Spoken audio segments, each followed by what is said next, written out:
All right, we are starting live. Don't talk about my makeup. I am still in my makeup session. I stopped so that I can do this. I have some place to go tonight. Hello, everyone. Thank you for coming. Thank you. 4 o'clock rock again. Disregard my makeup because I'm not finished yet. I stopped so I can be here at 4 o'clock on time. Hello, Runaway Rob. Hello, One Tough Blonde. Hello. Today, I am just having a glass of regular Chateau Elan wine. Boom. And as we know, I always highlight a black-owned business on Tuesdays now during our 4 o'clock rock. Now, before we get started, Amir Wyndham is going to be on with us today. Hey, Young Pro 726.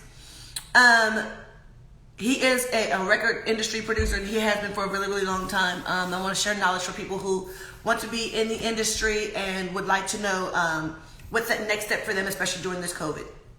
Now, before we get started, I'm just going to go ahead and talk about it now. Y'all, please don't ask me what's happening with my baby sister. We are continuing to pray, and I have to let her story be her story, and I can't have, I can't interject in it. She has to be able to tell her story the way she wants to tell it, and love and kisses sent out to my baby sister. I love you, Tamar, and that's it. So I'm going to have Amir come on. Amir Wyndham. Waiting for Amir Wyndham.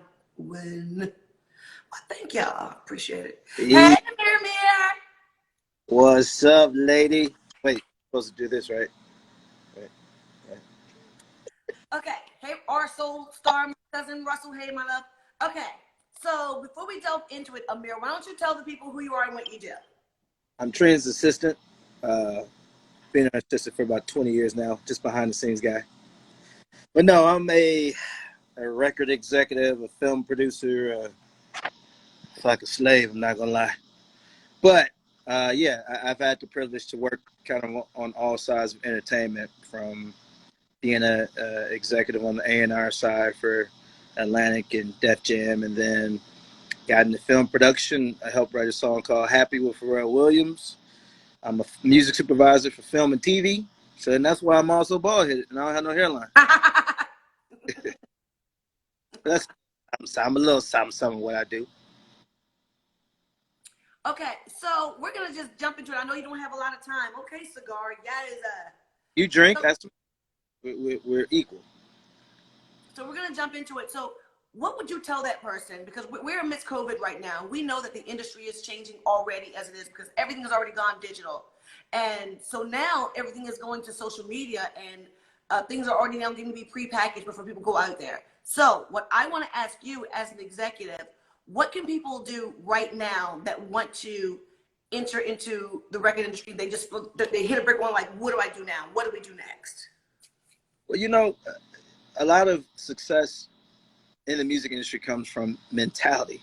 A lot of it at this point, I feel like relying on your own creativity and thinking that that's going to be the only thing to propel you is a mistake. I think a lot of it is just mentally preparing for the hard road. I mean, you and I talk about this all the time, of just how you've been doing music your whole life, and you have your wins and your losses, but what makes you continue to keep going is just your mentality. Your mind of not quitting. And so I think it's matching the creativity with also the mental work ethic, because this industry, you're going to be up and you're going to be down, and getting in is not, honestly, getting in is not the hardest part. Staying in is the hardest part. Oh, I mean, you look at the industry now, and I think if you look at the scope of everything, we're in a very oversaturated industry. There's so many platforms for artists to release music now that consumers are exhausted. Every day you wake up, you got 100, 200 new songs. And so I think people are kind of, they're oversaturated. So I think that makes it even harder for artists to get in, because even the ones that are in are struggling to get a dominance in the market space. So to me, I think that's why you got to be like Trina Braxton and do every goddamn thing. You got to be a TV star, a music artist. You got to own your own. Like, you got to, create all these things to help each other, to help all your talents. That'd be the main thing I would tell people. right. Go ahead. What about that person who's so hell bent they have no plan B, they want to sing, or when they want to rap, or they want to get their even a poet, whatever the case may be. Like Yeah. what right now during COVID, like what can they do? What would be their next step? How do they get to an Amir Wyndham? How do they get their music out there? How do they get to that person that can help propel them to the next level? I mean, I always tell people you got to look at your talents like they're your kids. If you got 5 kids, you can't pick one kid to raise. You know what I mean? You got to find a way to raise all your talents as one. You got to find a way to love them, cultivate them, give them time and energy as one. And at the end of the day, if you put all this time and energy in your kids and they turn out to be Barack Obama, great. If they turn out to be just, somebody that wants to do coding or something, like cool. But my point is you gotta indulge. You have to invest in your talents in all of them, because I think you and I can agree. I've won Grammys. I've been nominated for Oscars. I've done a lot of cool stuff, and it's not just because of my music. Right. It's been me, connecting with people who don't have anything to do with music. They introduced me to somebody. Like you and I met on some nonprofit stuff. You know what I'm Right. saying? Like we connected on and just our love for adding value to others. And so my point is I think beyond just focusing on, I just want to do music, you got to ask yourself, how can you kind of expand, your circle beyond just music, so that, because your big shot might not be directly in the form of music. It might not look. So you got to expand it beyond just what you love, so that maybe it can bring more visibility to what you love. Well, what about writers? How do they know how to figure out which affiliate they want to belong to? I mean, I think writers, again, it goes back to, so writing music I'm gonna say it's easier now, because you have so many artists that you can write for. I think you can reach artists a lot easier than you could 5, 10 years ago now. And so I think you figure out, again, what you're really good at. Like if you're good at pop, if you're good at, R&B, but you also, if you're not so great at pop, if you're not so great at soul, work on that, get better at that, because it's just going to expand the amount of opportunities you get. And then it goes back to the main thing that to me is going to get you on. It's your hustle. It's your creativity of how you hustle. Just because Trina gives you her email, okay, you've given her your email. Are you just going to email her and feel satisfied? What if she doesn't respond? And you're going to say, I mean, I emailed her. But no, you got to get creative. Like when you meet Trina, talk about something that may not be so music related, so that she can remember you. Because Trina gets people all the time that wants to talk to her about music and TV. Mm-hmm. Talk about something that's a little bit more original, so that she can remember you, and maybe a personal relationship can be started. Because I think we all know that that's what a lot of times makes us call people and say, hey, I got something for you. I got an opportunity for you. It's just this affinity that we have towards one another. So I think if, figure out what genres you really like to write, but expand beyond that. But then once you figure that out, it's time to do the hard work, and that's getting out there and building meaningful relationships so that people can actually like you beyond just being a writer.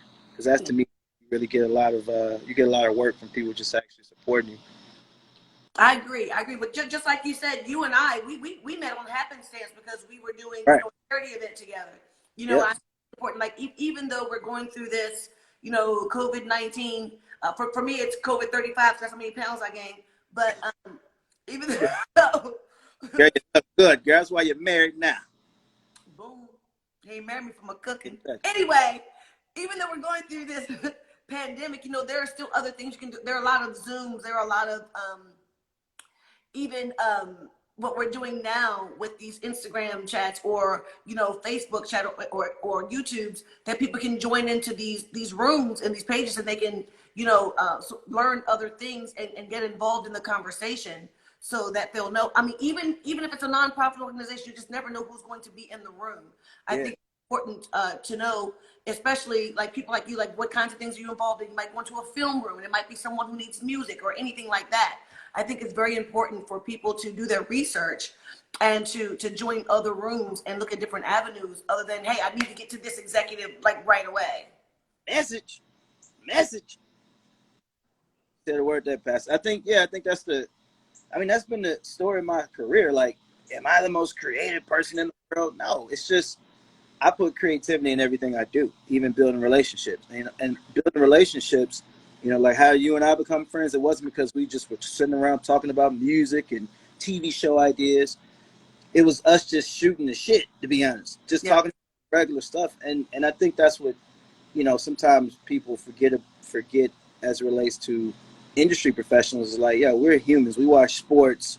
You know, we talk shit. We smoke cigars, drink too. And a lot of times, I think that's the best way for people to kind of create a personal connection. Is just be normal. Like, we don't want to talk about. I don't want to talk about music all day. I don't want to talk about, you know, TV and stuff. So sometimes, especially if that's all we're doing, that's what we live in. That's the last thing we want to talk about. You know, if you're trying to really build a meaningful relationship. So I think, to your point, you just got to submerge yourself in things that may be an extension of what you want to do, because again, you just never know who you're going to meet and what the relationship is going to do. And I think about, you know, some of the greatest things that have happened to me. I met, like, I started doing stuff for Coca-Cola uh, back in 2009, but it was because I was on an airplane and I was sitting next to the chief marketing officer of Coke on a Delta flight. And we just started talking. I didn't know who he was until we got off the plane. You know, and then I looked his name up, and it was like Joseph Tripoli, Chief Marketing Officer. I was like, oh shit!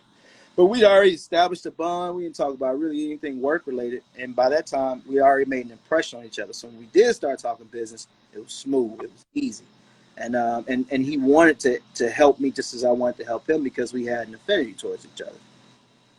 Someone asked, "What if your personality is boring?" Yeah, you're gonna have to put some Gatorade on that thing, and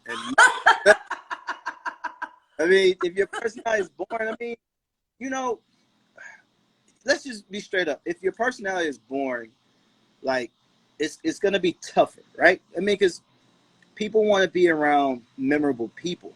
Yes. And I don't think anybody ever says, man, I remember. You don't want to be remembered as, oh, I was around that person. They were the most boring person I ever met. But to your advantage, if you are boring, and let's just call it a little bit more docile, like, your conversations are gonna have to be very intelligent. You know, you're not gonna be able to rely on a little humor here if you don't have that. So you're gonna have to be very intelligent. I just think very particular and very in the know with information. You know, you're gonna have to with a lot of information, or just that you're very aware of things. But I don't think you just settling when I'm just boring. Like, you gotta find some flavor. You gotta find something to have some flavor. Where I'll remember, like, oh yeah, they had some flavor, even if it was just they were smart as hell. Right. So, find something about You yourself. can't be boring and dumb now. You're gonna have to come to the table with something now. I agree. I agree. But you know, but for the person who asked this, you have to even you have to look at the songwriter Sia. Remember, at first she was very shy. Right. But she wrote for a lot of people until she really became confident herself with herself to actually become a performer. But even to that, you know, she found something to where she covered her face. She found something about herself Right. that was Yeah. memorable to let people know, okay, well, that's Sia. She's a great songwriter. She's actually a great singer as well. You know, she might not be a great conversationalist, but she did find something about herself. She took the fact that she was shy, Yeah. and she let that work for her. So you have Yeah. to find something that works for you And about. I mean, all of us, like, even the people that have flavor, like a lot of flavor in their personality, like, and I know you and I can relate. Like, we have to learn how to have to tone ours down, because Yes. sometimes it can come off as, you know, like arrogant, or we can just, you know, depending on where we are, we have to learn, is this a place to just be myself 100%, or is it, you know, do I need to take a step back and make sure that everybody else feels heard, and you know, it's a game. It's like just learning how to be in different environments, because, you know, if I'm in a room and everybody's pretty boring and not really lively, like, that's when my personality is really gonna shine.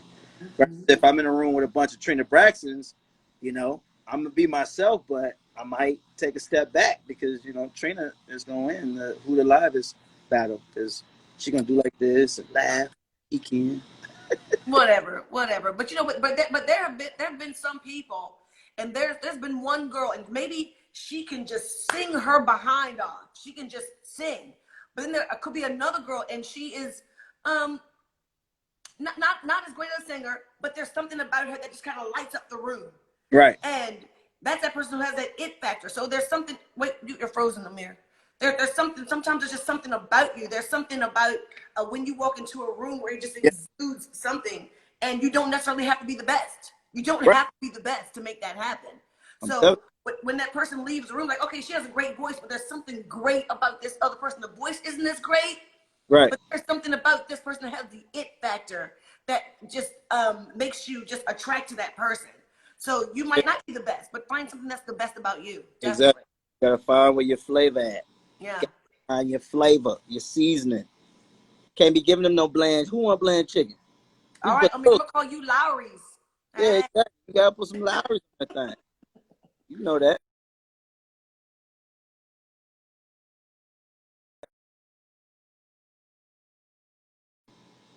Still there? I have to film some stuff today. All right. Did you know you had 3 top 40 hits in the UK? No. All right. Let me tell you something. I have to address somebody who asked a question and is being disrespectful. And I'm going to address everybody when I say this. Do not come in my page and not only disrespect me and my husband and my children, asking me, then you know what you asked me? These crazy questions about Gabe, you disrespectful blankety blank. I'm going to pray Motherfucker. for you. I'm going to pray for you first. You got one time for me to pray for you.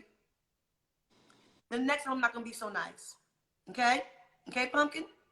And don't disrespect his memory like that neither. Yeah. You're wrong. And you don't know Jesus. So I'm going to pray for you so that you will. Yeah. What I'm we with say? you. Y'all better stop fucking with Trina. I should say blankety blank. I say the words for us. I'm her censor. Instead of saying boop boop, I say the words. No, Bullshit. because that's disrespectful. Don't do that. Don't do that. Yeah, don't do that. I saw that Don't shit too. disrespect my family and don't disrespect his memory. Don't do that. Yeah, for real. Because next time I'm not going to be so nice. Right. She got. Don't let this light skin shit fool you. Now I'm a goon deep down inside. But do you see how I am like sun kissed right now? I'm not in the sun like a crazy person. Right. We'll talk about it later though. So again, back to the people who are serious about this conversation. Um, you didn't answer the question about the affiliation with the writers. Oh, okay. Well, I think when you say affiliation, are you talking about Like BMI, ASCAP, Yeah, I mean, that's tough because CSAC, any of them. Yeah. yeah, I'm with an ASCAP, but and I think so. Here's ASCAP. So BMI to me they're very good with songwriters, and they definitely. I think they go hard for songwriters. I just think that they've really taken on the songwriter aspect. I think ASCAP is more of a producer oriented organization. So the other part is you want your performance rights organization to also work on your behalf and be proactive. Right. To have the relationships where essentially they're like a publisher, and they're saying, hey, here's what we have in our catalog. Let's do a deal where your movie company gets exclusive music from our ASCAP catalog. And that's the type of stuff that you want to research is just what exclusive deals do you have, what's your how many songs are licensed per year from ASCAP or BMI. You want to ask questions that kind of ask them how hard do you work for me, Mm-hmm. sign with somebody. But I think I think ASCAP and BMI are obviously the better two if I had to suggest just based on my experience with them. So Well, but you have to think about this. You're also mainstream now, mind you. Do I have connection in the industry? Yes, I do. But I know for myself I consider myself an indie artist. So I'm a CSAC person, yeah, I was about to say now. right? So So go ahead. CSAC, I think CSAC is definitely they're more the indie. So you see, Yeah. I've BMI is more writers. I think ASCAP is more producer oriented. I think CSAC is more indie oriented for producers and writers. And I think yeah, if I'm coming in the game, I'm gonna go CSAC because I do think they're definitely a bridge kind of performance rights organization. It's just particular because they're even their infrastructure. When you go online, it just has more of more of it. I would say more just information. Like they kind of explain a little bit more their role and I think they also are a little bit more easier to get in touch with and interact with. And it's just because, you know, they may not have as many members as ASCAP and BMI, so they kind of pride themselves off that, by saying, hey, we're a lot more responsive and a lot more direct. Well, you know, the thing is, I have to call you back afterwards too, anyway, because I just wrote a country song that you're absolutely gonna No, pass out laughing about. Huh? I said you are Toby Mac, the female version. I don't know. This is like one of those Gretchen Wilson type songs. I'm just waiting for you to start getting a little accent, talking like this through there. Man, Whatever. Well, I tell you what, though, I appreciate you, Amir. I know it was last minute that I called you. I have somewhere that I have to be too, so I apologize to you guys for this being cut off today. Much love to you, Amir. I will call you when I'm on my way to doing what I do. So, please do. Let me know if you need me to whoop anybody's ass. FYI. No, we don't need any of that. We gonna leave the disrespected people where they are. We're gonna let them, you know. That's an if. That's their own self pity. If you do. What? I said if you need me to. I said if you need me to, I'm here. All right, I appreciate you guys for coming out today.